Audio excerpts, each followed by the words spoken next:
I'm Sam from GForce, and this is the Prophet 5.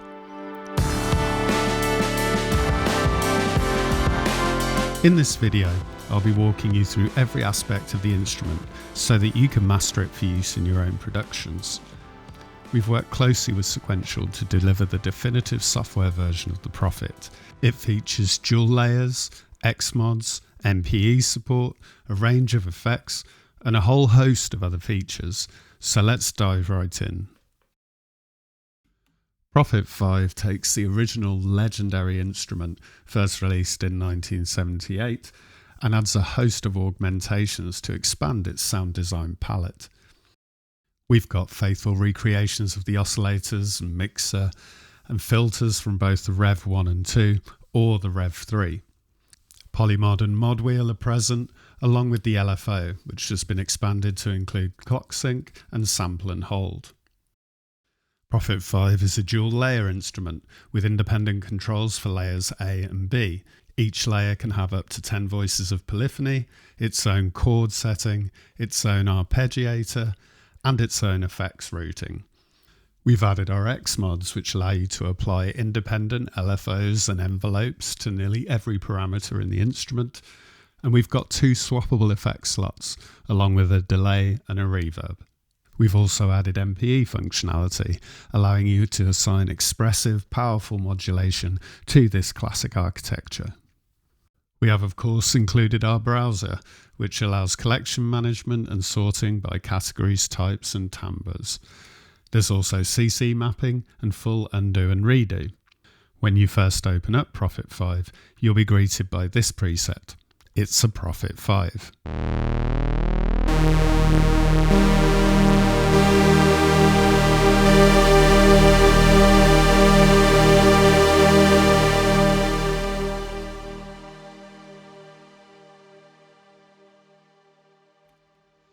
Let's init our patch by clicking in the browser, and then clicking Init Patch in the bottom left, and then take a look at the oscillators and the mixer. By default, Oscillator 2 is turned down, so we should just be hearing Oscillator 1 with the sawtooth enabled.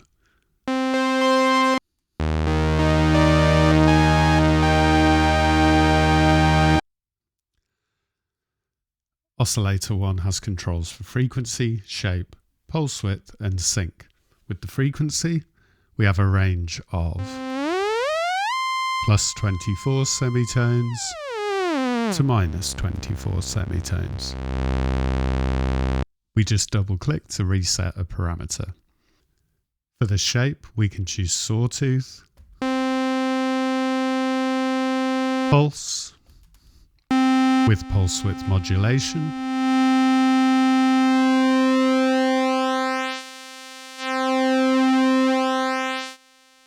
we can enable both shapes at once, or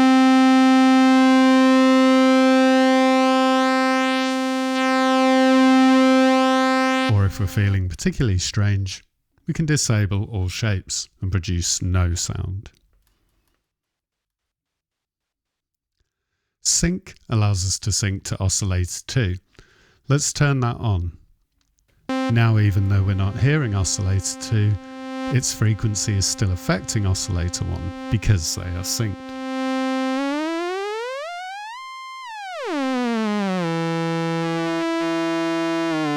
Let's bring in Oscillator 2 now and mute Oscillator 1. Oscillator 2 also features frequency, shape, and pulse width controls, but it also features fine tuning, an extra triangle shape, low frequency control, and a keyboard control. Let's take a look at those now.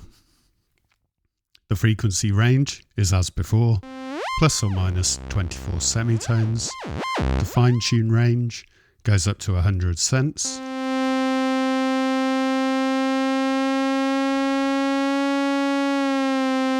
Our 3 shapes are sawtooth and pulse as before, and this triangle.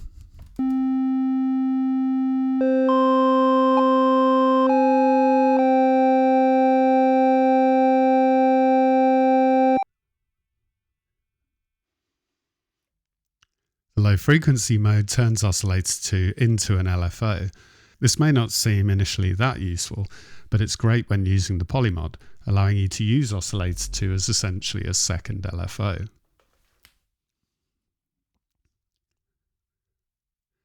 The keyboard switch determines whether Oscillator 2 follows the keys being pressed. If this is turned off, Oscillator 2 plays at a fixed frequency regardless of the keys you press.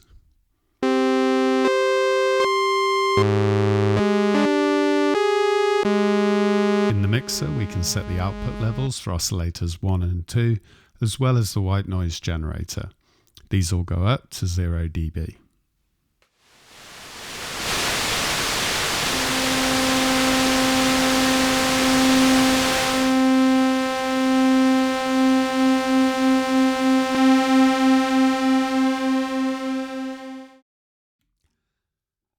Let's take a look at the filter on the Prophet 5, starting with the Rev button, which allows us to select the filter type. We can choose here between using the filter used on the Rev 1 and 2 or the Rev 3 of the Prophet 5. The primary difference here is the chips that we used. On the Rev 1 and 2, Sequential used an SSM 2040 chip, while on the Rev 3 they switched to a SEM 3320. The SSM 2040 delivers a richer, more organic sound and has a more musical and fuzzy resonance. In contrast, the SEM 3320 in the Rev 3 is cleaner, more precise and stable, generally sounding brighter or thinner to some ears. You can hear the difference quite clearly when using the filter envelope. This is because the Rev 3 filter has a logarithmic envelope response, while the Rev 1 and 2 filter has more linear behaviour. Let's set up our filter by first setting the cutoff. If we're using the Rev 1 and 2 filter, we have a range of 10 Hz to 8.8 kHz.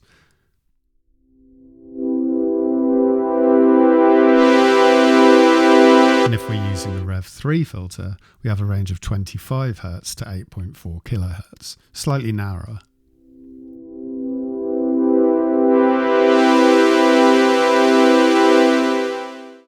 Next, we set our resonance amount. The resonance characteristics change dramatically depending on the filter type selected.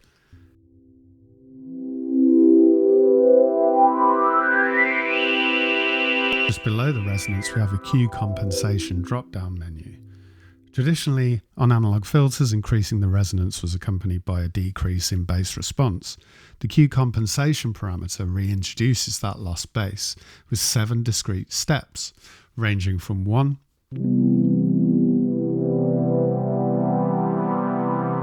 to 7.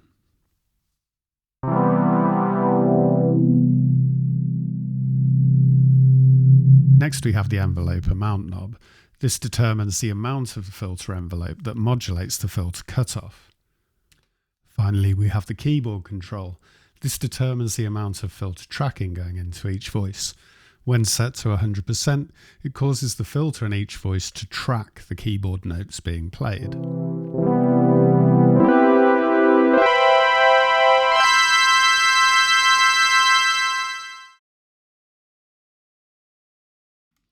We of course have our filter envelope controls as well, those being attack, decay, sustain and release. Using these, we can create an envelope that will sculpt the filter cutoff over time.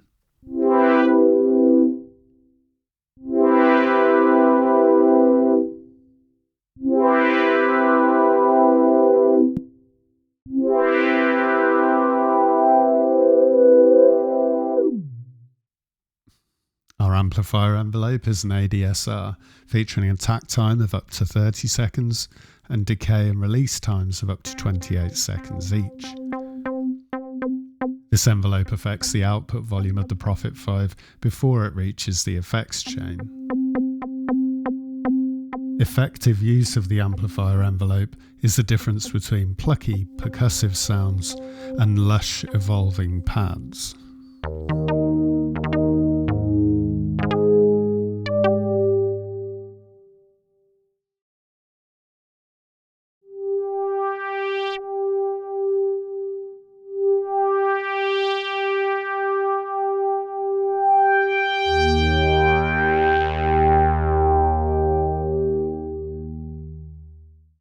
With our core sound set up, let's start to take a look at modulation.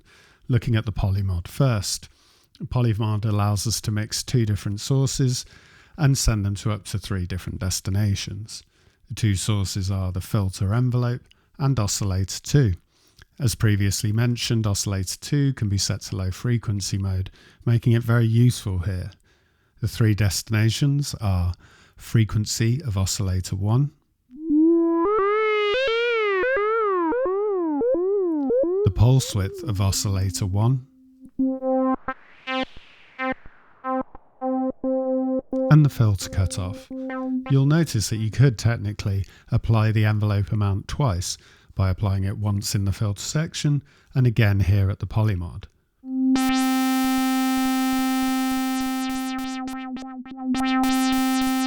Polymod modulation is, as the name suggests, polyphonic and applied on a per voice basis.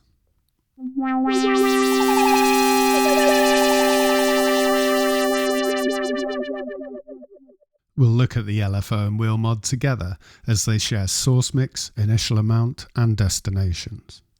Starting with the wheel mod, you have a source mix. What this does is this sets the mix between the 2 potential modulation sources as you push the mod wheel up. Here you can choose the mix between the LFO or white noise.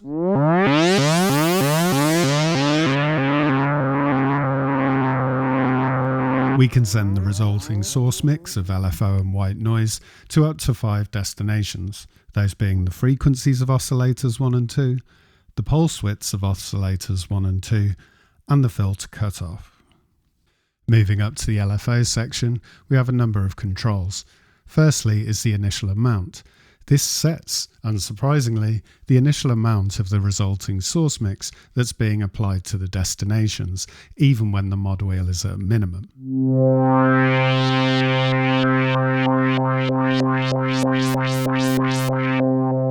Next we have the LFO's frequency, and above that the LFO frequency sync. This allows you to sync the frequency and sample and hold rate of the LFO to your host clock.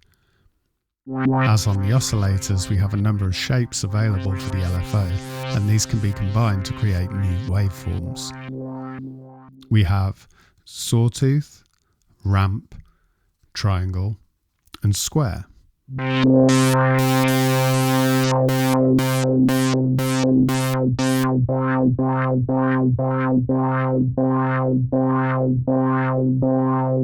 Clicking the sample and hold button opens the sample and hold controls. The sample and hold uses the LFO shapes as its source.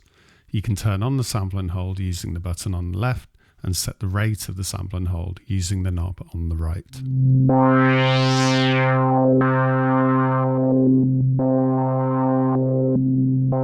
This combination of LFO and wheel mod is the heart of the modulation of the classic Prophet 5 sound.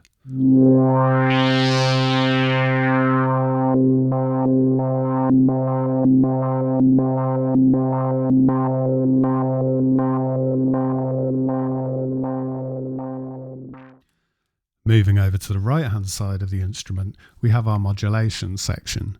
Here you can apply MIDI and MPE modulation to a range of parameters. Modulation amounts are independent, meaning you can apply different amounts of the modulation sources to each of the destinations available. Velocity can be sent to the filter cutoff, the amp, the filter envelope amount, oscillator 1 level, oscillator 2 level, the noise level, and filter resonance.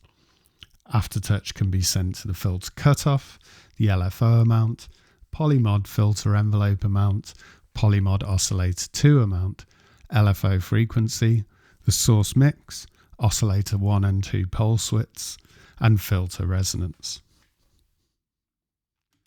MPE is enabled by clicking the MPE button in the right hand end of the footer. There's also a global setting that allows you to enable MPE by default. With MPE enabled, we unlock a couple of other modulation sources. We can now send velocity, release velocity, timbre, and pressure.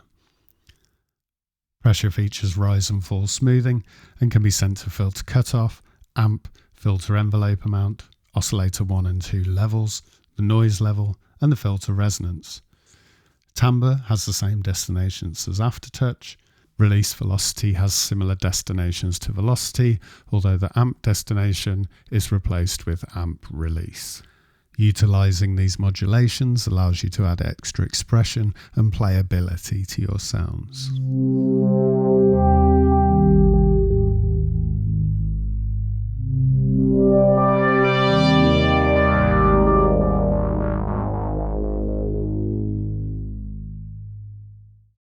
With the sound set up, we can look at our global controls. We'll start over on the right hand side with the master volume. This applies to both layers and is post all effects. It essentially turns up and down the volume of the entire instrument. When using modulation to control your amplitude, it's not this knob that you're controlling, but rather the amp knobs which are situated on the layer screen. To the left of the master volume, we have two buttons, release and hold. Release enables or disables the release stage of the amplifier envelope. You can assign this to something like a sustain pedal to create piano-like sustain pedal decays.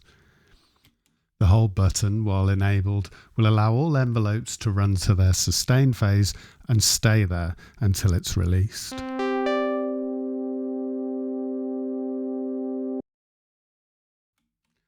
Let's move over to the left-hand side of the instrument and look at more master controls, starting with the glide controls.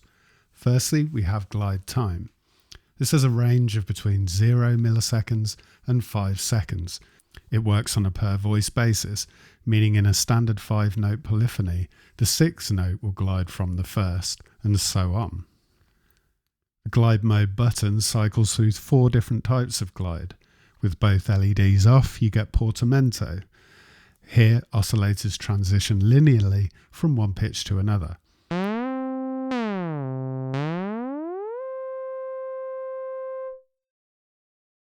With the red LED on, you get legato portamento.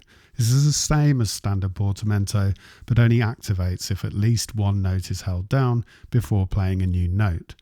This is most noticeable on mono, legato and unison keyboard modes.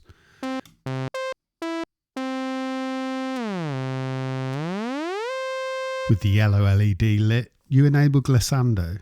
This quantizes the oscillator pitch to the nearest whole note as it is transitioning from one pitch to another. With both LEDs on, you enable legato glissando. This is the same as glissando, but only activates if at least one note is held down before playing the new note.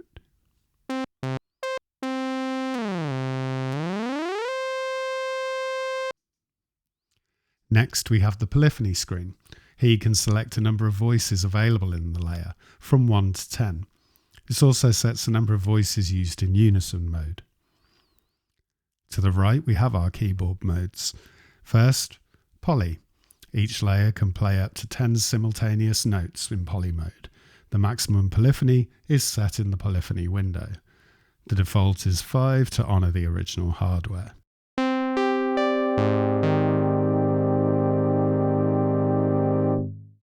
Next, mono mode. When active, you can play one note at a time, with each played note re-triggering the envelope generator or LFOs.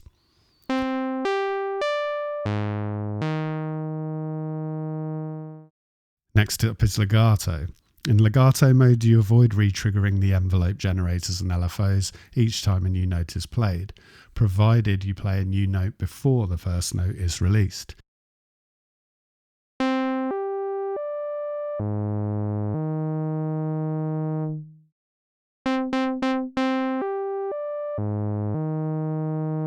Final option is unison. This triggers all poly voices at once.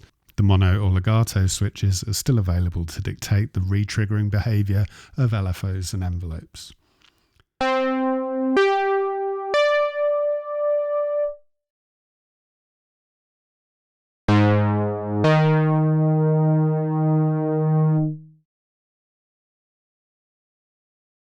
When unison is enabled, you can use the unison detune knob to determine the amount of detuning between the stacked voices in unison mode.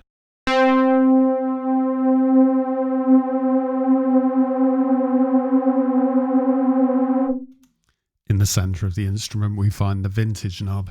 This decalibrates a large amount of parameters to add deliberate analogue instability to your sound. It goes from 4, the newest, to 1, the oldest.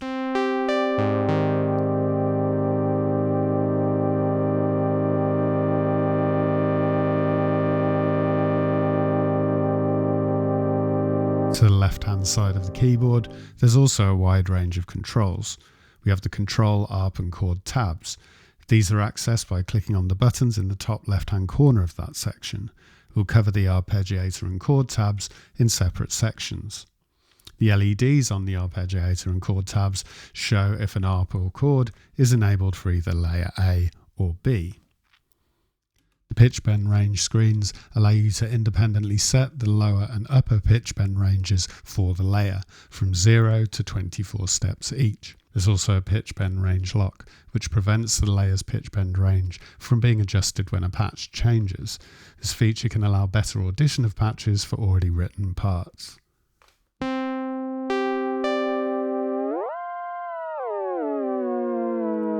We also have octave controls. These transpose the incoming MIDI notes into the layer by up to plus or minus 2 octaves.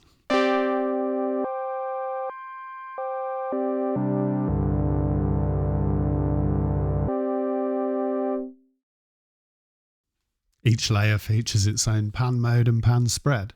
There are 2 pan modes, centre and random. Centre pans the lower notes left and the higher notes right, like a piano, while random pans each voice randomly. The pan spread increases or decreases the width of the pan modes, from 0, which is effectively mono, to full width.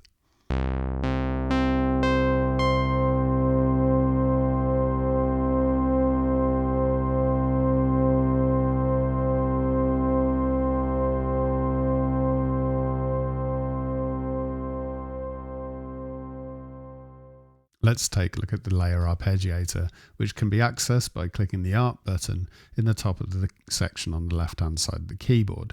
This replaces the mod wheel and the pitch bend wheel with the arpeggiator controls. Firstly, we have an arpeggiator on or off button, which enables or disables the arpeggiator for that layer.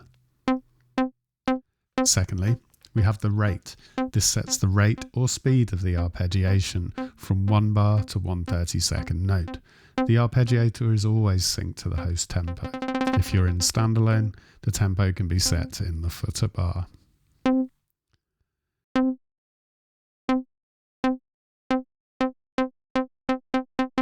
Next we have the octave. This selects the pitch range of the arpeggiator in octave units, ranging from -2 octaves to +2 octaves for every arpeggiator cycle.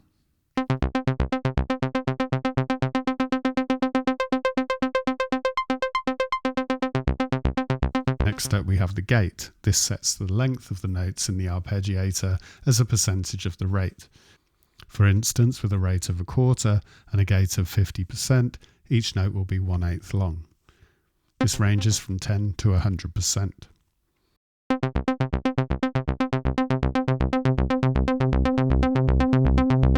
Next up we have the swing.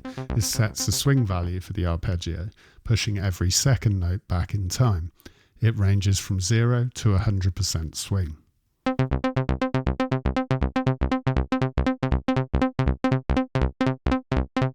Just below that we have the mode control, which allows you to select from arpeggiator modes as follows. First is up, where the arpeggiator plays any held notes in an upward direction. Second is down. In this mode, the arpeggiator plays any held notes in a downward direction. Thirdly, we have up-down.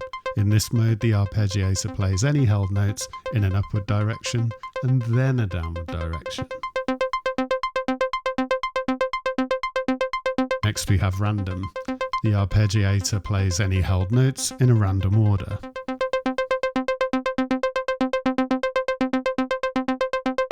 Finally, we have assign. This plays the arpeggiated notes in the order you've input them in. Next control is the pattern. Prophet 5's arpeggiator has 25 preset patterns that it can follow. You can right-click the pattern parameter to bring up a more detailed list that shows icons to demonstrate how each pattern works. Total length of the pattern is represented by the number of visible circles. At the end of the pattern, it will repeat. A filled circle will trigger a new note. An unfilled circle will cause the note that should have been there to not be triggered.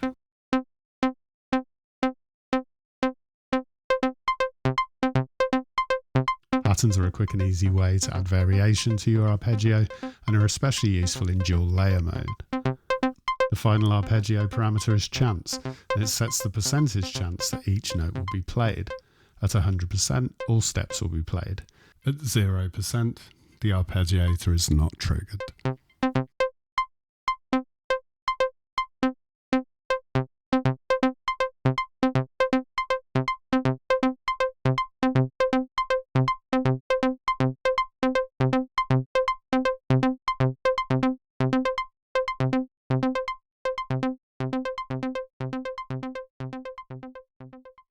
Let's take a look at the chord mode. We open this by clicking the chord button on the left-hand side of the keyboard.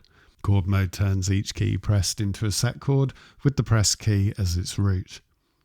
We have a couple of parameters here. Firstly, we can turn on and off the chord mode using the button. The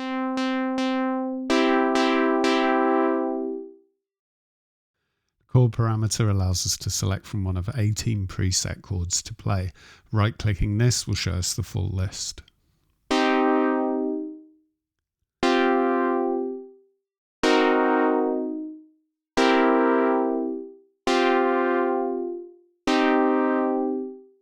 Below that we have strum. Strum plays each note of the chord but one at a time and holds them until you release a key.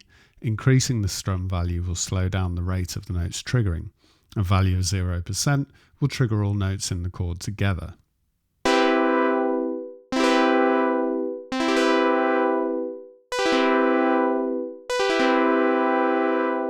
Below that we have the pre and post ARP switch. This setting switches the chord behaviour to work either before or after the arpeggiator. If set to pre, the arpeggiator will play the notes of the chord individually. When set to post ARP, the arpeggiator itself will start triggering chords.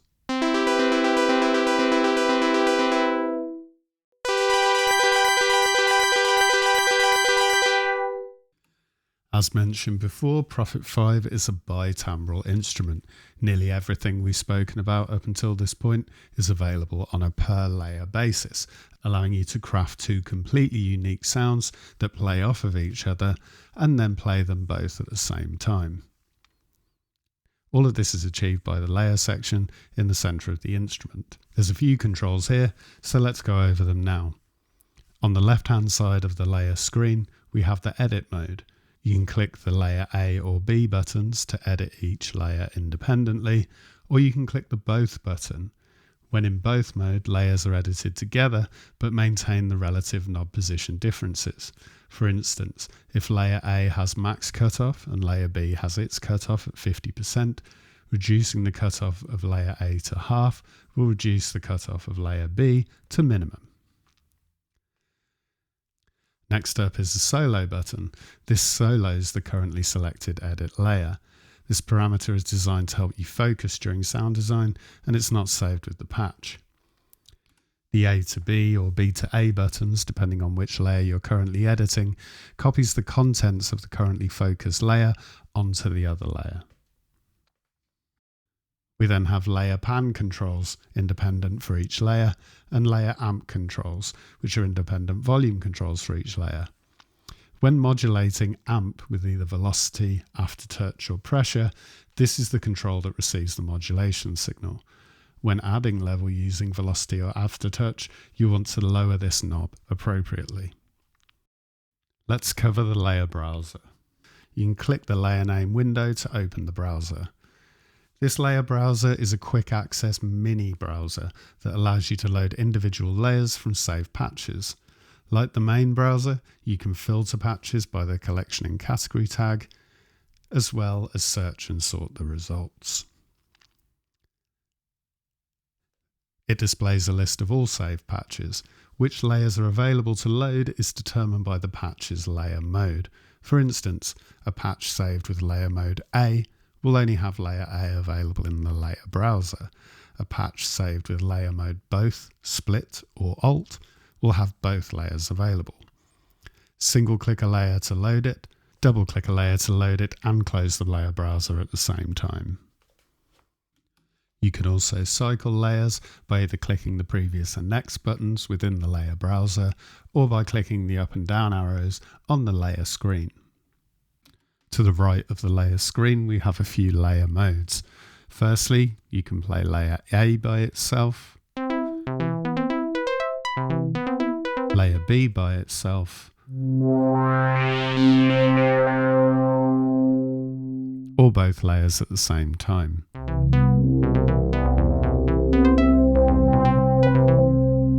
You can also choose split mode. When you do, the keyboard split control will appear just above the keyboard. Any notes played below that will play layer A, and any notes played above that will play layer B.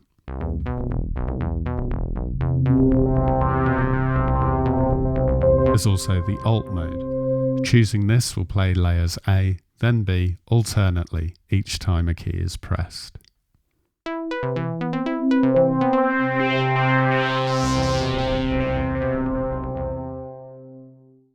Let's take a look at the XMods. These are in the extended section. You can open and close the extended section by clicking the arrow icon on the right hand end of the header. XMods are an incredibly powerful sound design tool, providing you with a unique LFO and envelope for nearly every parameter in the instrument. This is done by using the amount controls in either the XLFO or the XADSR. Starting in the header, we have our copy, paste and clear buttons. These are for housekeeping of your modulations. Use the copy button to copy all current modulation settings, both XLFO and XADSR, into the internal clipboard. You can use the paste button to apply copied settings to another parameter. This is very useful to duplicate modulation settings across many parameters quickly. You can use the clear button to clear all of the XLFO and XADSR controls to their default value, essentially turning it off. If you hold Command on a Mac or Control on a PC, clicking clear will reset all of the XMod assignments across the patch. Let's take a look at the XLFO first. In the top left hand corner we have two buttons, Tempo Sync and Retrigger. When Tempo Sync is enabled, the XLFO rate and fading controls are synchronized to the host tempo. When Retrigger is enabled, the XLFO wave cycle will reset with each new note on. You can adjust the position of the wave cycle start using the phase parameter. We then have the amount knob. This is bipolar. When you turn up the amount knob, you can see that a corona grows from the current parameter position. This shows the depth of modulation applied. Below this we have the rate, which simply sets the rate of the LFO. To the right of this we have the waveform selection screen. There are 8 XLFO waveforms to choose from. These are selected by hovering over the display and clicking on the appropriate waveform button. You can also cycle through the waveforms using the arrow buttons. The waveforms are sine, triangle, ramp up, ramp down, square, a unipolar square, random waveform, and a sine random rate, in which a sine wave shape is played with variations in its rate. On the right hand side of the waveform screen, we have some text-based parameters, starting with XLFO fade in. This creates a fade in of the LFO while a note is held. Then we have the sample and hold. This adds a random element to the XLFO waveform by sampling and holding specific points of it. The higher the slider value, the longer the sample and hold period. The lower the slider value, the quicker the sample and hold period. It's set as a percentage of the XLFO rate. Next we have noise. This introduces noise into the LFO signal, dirtying it up.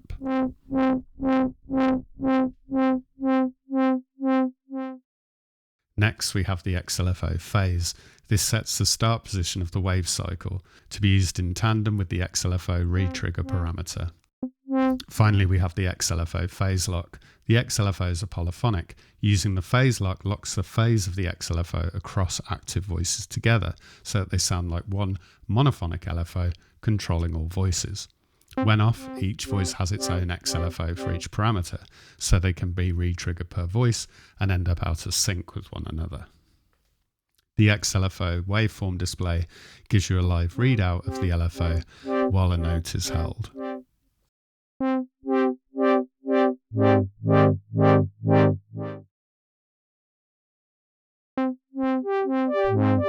Now let's take a look at the XADSR. Again, we've got two buttons in the top left-hand corner, those being loop and tempo sync. When loop is enabled, the XADSR shape will loop continuously through the attack, decay and release phases whilst the key is held. The sustain point will be ignored.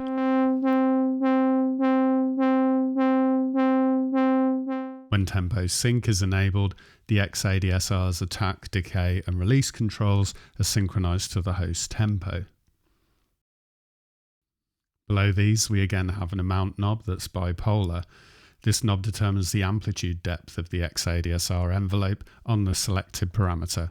As you turn it up, you can again see a corona grow around the current parameter position.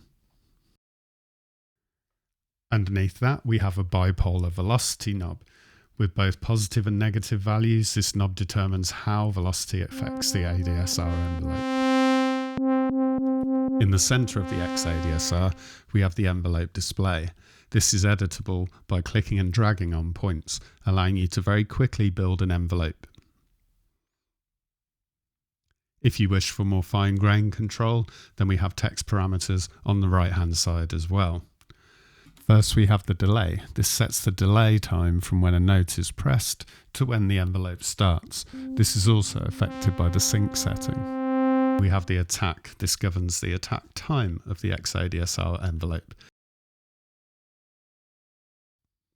Then we have the attack curve. This is bipolar between minus 100% and 100%, and it sets the curvature of the attack stage.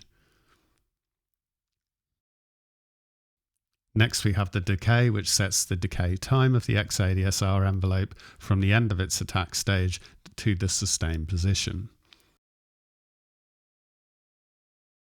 We also have a decay curve control, which is again bipolar. These curves range from logarithmic to exponential. And then we have the XADSR sustain. This is defined in decibels and governs the level that the envelope modulation settles at after the decay time has been completed until the key is released. We have our release stage then, which governs the release time of the XADSR, and a release curve, which allows you again to set the curve of the release stage.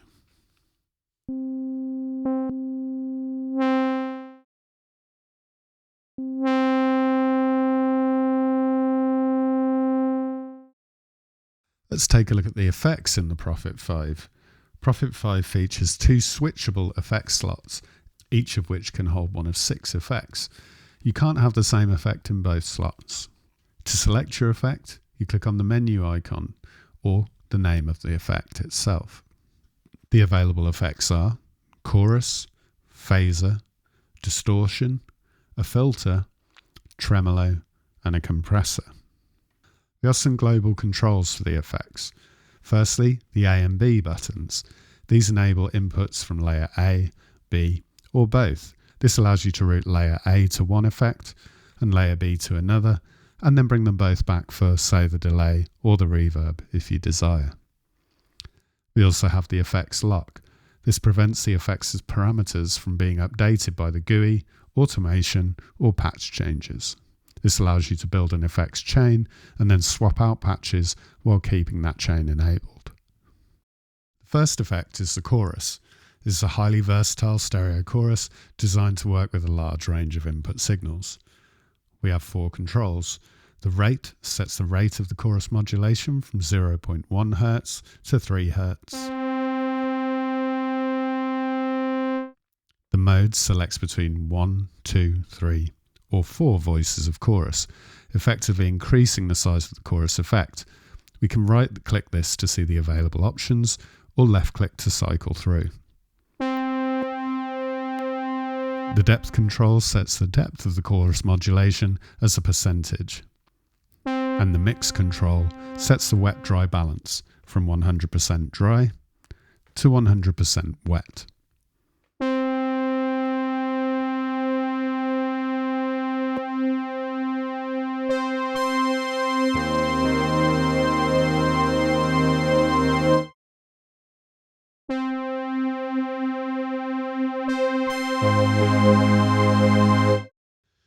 The next effect is the phaser. This is a gentle analog phaser that adds depth and movement, but never becomes overwhelming. The poles parameter selects the number of poles in the phase sweep, essentially increasing the depth or amount of the phaser effect. You can choose between either 6 or 12 poles. There's a tempo sync button. When enabled, the rate knob will conform to the host tempo. This is twinned with the rate control, which sets the rate of the phaser's LFO from 0.1 Hz to 5 Hz or 4 bars to 1 32nd note, determining the speed of the sweep effect. We then have the center frequency control. This sets the center frequency around which the phaser's LFO oscillates, moving the entire sweep up and down the frequency range. We then have the depth control. This sets the depth of the LFO, causing the sweep to become wider or narrower around the center frequency. The resonance control increases the feedback of the phaser output back into itself, creating more defined resonant peaks and changing the tone and timbre of the sweep from softer to harder. Again, we have a mix, which ranges from 100% dry to 100% wet.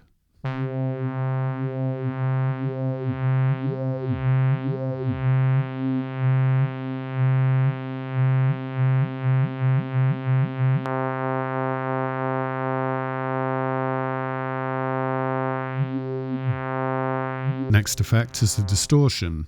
Firstly, we have a distortion type. This sets the distortion type. We can right-click it to see the available options or click to cycle. The available options are soft, hard, exponential, and harmonic. The drive knob progressively introduces distortion, while the tone knob alters the tone of the distortion effect. And again, we have a mix from 100% dry to 100% wet.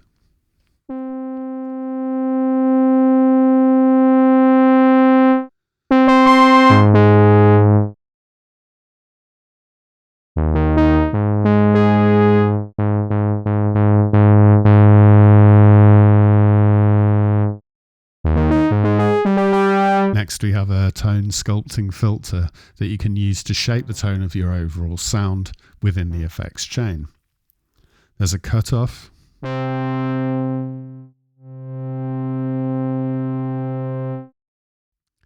keyboard tracking, resonance amount, which amplifies a narrow band of frequencies around the cutoff position,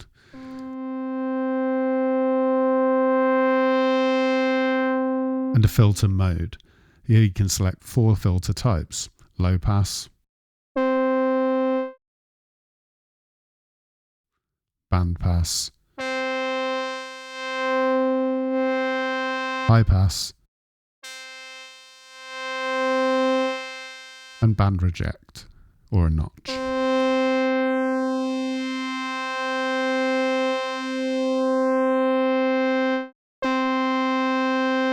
Next effect is the tremolo.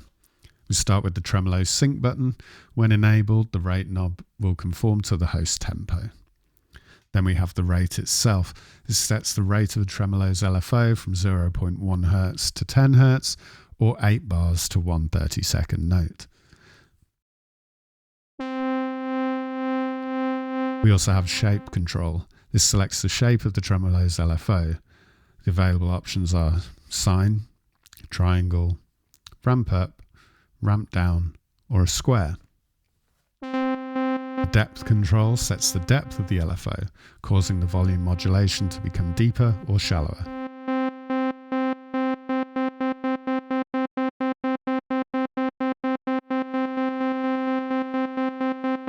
while the phase creates a stereo image by offsetting left and right channels from each other.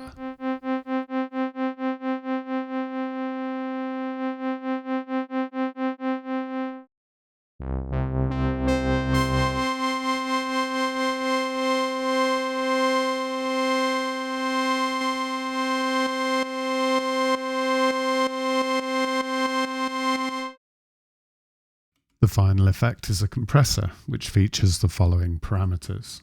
We have the attack, which has a range of 1 millisecond to 500 millisecond and sets the length of time the gain reduction takes to fully apply once the signal crosses the threshold. We then have the release, which sets the length of time the gain reduction takes to fully reduce to 0 once the input signal crosses back across the threshold. This has a range of 5 milliseconds to 5 seconds. We then have the threshold that sets the amplitude at which gain reduction starts and stops. It has a range of minus 60 dB to 0 dB. The ratio control sets the amount of gain reduction applied above the threshold from a range of 1 to 1 to 20 to 1. We then have post gain. After compression, this increases or decreases the overall output from a range of minus 10 dB to 20 dB. And finally, we have a wet-dry mix, again from 100% dry to 100% wet. Next to our switchable effects, we then have our stereo delay. This also features the layer A and B routing buttons and the padlock functionality. We have two time controls, one for the left and one for the right channel. This sets the delay time of the left and right channels individually. In sync mode, the delay times are from 1/32 of a bar to 1 bar. In unsynchronized mode, the delay times are 125 milliseconds to 4 seconds.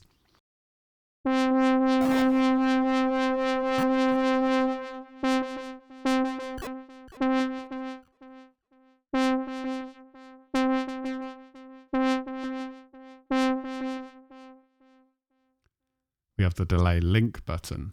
What this does is link the two delay times. When you change the left delay time, the right time will also change to the same value and vice versa. We then have the delay cross feedback. This feeds the left delay signal into the right signal and vice versa to create a ping pong style delay signal.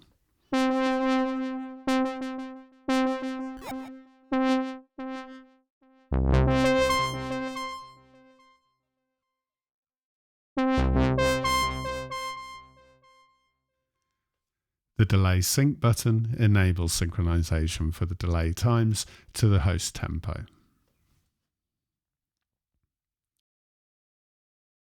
We then have two delay modulation controls. The mod depth modulates delay time using an LFO, creating a chorus-like effect with long feedback, or a phaser effect with shorter delay times.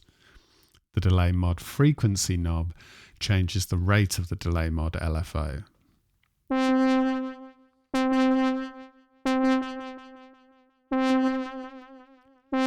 We then have a high pass for the delay. This applies a high pass filter to the delay signal only, and turning this knob progressively filters out low frequencies of the delay's audio bandwidth.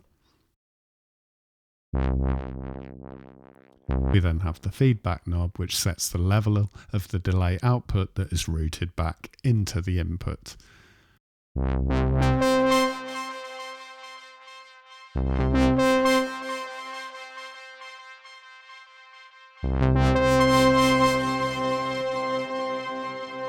Finally, we have a delay level knob.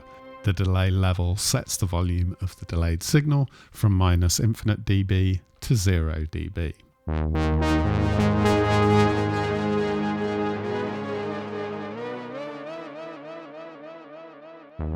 The final effect is a reverb, again featuring the layer A and B enable buttons and the lock. There's a preset selection for the reverb. You can either click to cycle through or right click to see the available options. There are 5 presets: slapback, small, medium, large,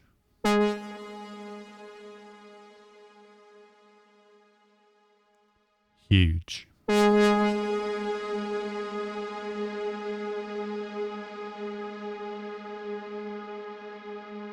These act as basically macros for the reverb, setting the parameters to specific values.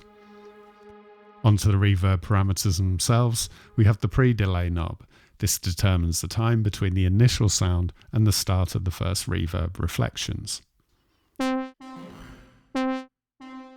We then have the reverb size knob. This progressively adjusts the reverb size from small room to a large hall. The reverb decay knob changes the length of the reverb tail, i.e. the time taken for the reverb to fade away.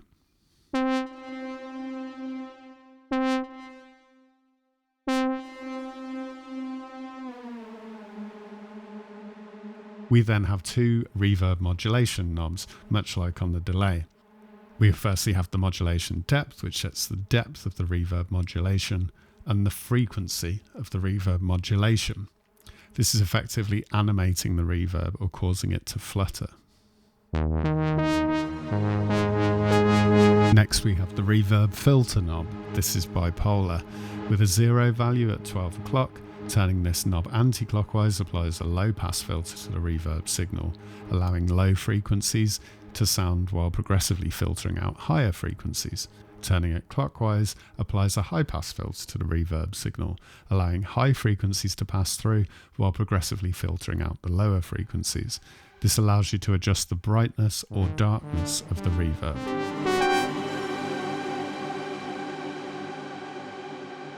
And finally, we have the reverb level. This adjusts the level of the reverb output from -infinite dB up to 0 dB.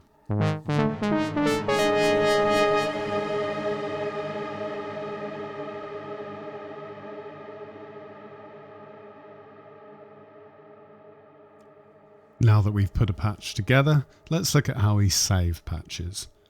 We start by clicking the save icon in the header bar just to the right of the preset. You can see here that we can choose to save our patch in any given collection. I'm going to choose user. We can then choose category, types and timbres for our patch. We can also add new categories, types, timbres or collections using the boxes at the bottom of each column. We simply type in what we want and press the plus button. We can then fill in the metadata for the patch. First we give it a name, then we give it an author, and then if we want to, we can write some notes. If we've made some mistakes at any time, we can press the clear boxes button to clear the metadata. Once we've put in everything that we want, we simply press save and the patch is added to the patch browser. It's worth noting that the layer mode you have selected determines which layers are saved to the layer browser. If my patch is set up to play just layer A or just layer B, then only layer A or B will be saved to the layer browser. If my patch is set up to play both in split mode or in alt mode, then both layers will be saved to the layer browser. Let's take a look at the patch browser.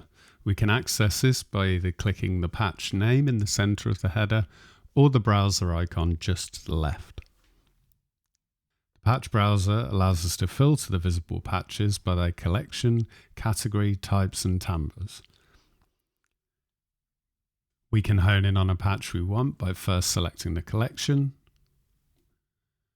then a category. We can then select a type and then a timbre. Holding Command on Mac or Control on PC allows you to select multiple types and timbres. At the top of the type and timbre columns, we have the OR and AND switch. When set to OR, with multiple types selected, we see patches that match any of the tags in our selection. When set to AND, we see only patches that match the entirety of our tag selection. We're also able to search for patches using the search box on the right hand side. Here we can search by name, author and notes applied to the patches. When we've got the list that we want, we can also sort the visible patches.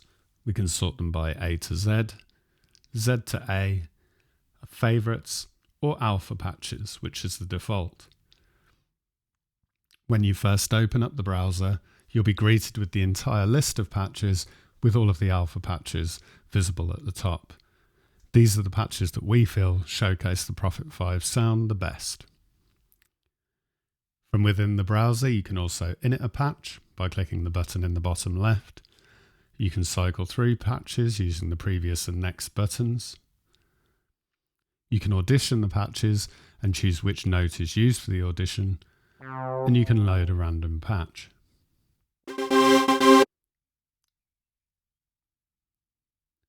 You can favourite any patch by clicking the heart to the right hand side of the patch name. You can also click the meatball menu to do patch maintenance, such as deletion, showing the patch file location in the file browser, and renaming the patch. You can also assign favourites from the main instrument window and cycle through patches. Patch cycling can be assigned to CC controls, making it a great performative tool. Let's look at how we manage collections. I can manage collections by clicking the folder icon in the browser. It's in the top left hand corner here. Here on the right hand side, you can see collections. We can import, export, or delete the collections that we have. Clicking import or export will open up your file browser, allowing you to save or load a collection. If I want to create a collection, I do that during the patch save process. I simply type in the collection that I want to add and press plus. It gets added instantly. Let's take a look at the settings menu. When you're using Prophet 5 inside a host such as a DAW, you're given the following settings options. You can go to the manual. You can set the patch browser font scale from 100% to 150%. You can set the tooltip timeout length in seconds from 1 second to 5 seconds. You can decide whether MPE is enabled by default or not. And you can choose between one of two voice allocation modes, normal or round robin. Normal is the standard Prophet 5 voice allocation. Traditionally, Prophet 5s temporally allocate notes to a specific voice, so that if that note is replayed before the synth runs out of voices, it will reuse the same voice. For instance, a note sequence of C, G, C, E will use voice 1, 2, 1 again, and then 3. Round robin mode always uses the next available voice. This is, for example, how classic Oberheims do their voice allocation. So if we take our C, G, C, E example from before, the voices used in this case will be 1, 2, 3 and 4, not reusing one until we get to the max voices of the polyphony setting. If you're using the instrument in standalone mode, you'll also be given the options to select your audio output and your MIDI inputs. Finally, let's take a look at the rest of the controls in the footer. On the left-hand side, we have the global tuning. This ranges from 430 Hz to 450 Hz, with 440 as the default. Clicking the tuning fork icon will play the chosen frequency. Next, we have the tempo, which in standalone mode allows you to set the tempo for elements such as synchronized LFOs or delay times. Otherwise, this is synced to your host clock. On the right-hand side, we have the CC button. Clicking this allows you to perform CC assignments. To add a CC assignment, simply click on the parameter, move the control on your connected controller, and it's applied. To remove the CC assignment, simply double-click. When you assign a CC assignment, it follows the focus of the edit mode for layers. For example, assigning a CC to cutoff will control layer A's cutoff while edit mode is set to layer A, and control layer B's cutoff when edit mode is set to layer B. You also have the option to save your CC map, load a CC map from disk, or clear all CC mappings.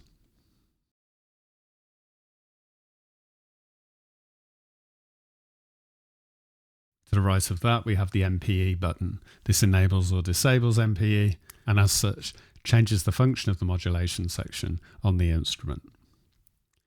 We then have our undo and redo buttons. Clicking undo will take you back through the steps you've performed, and clicking redo will bring you back forward through the steps you've performed.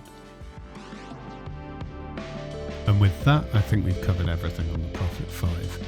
It's a fantastic sounding version of a classic instrument that adds a whole host of modern features. Everyone at GForce is really proud of it, and we hope you love it just as much as we do. Thanks for watching, and see you next time.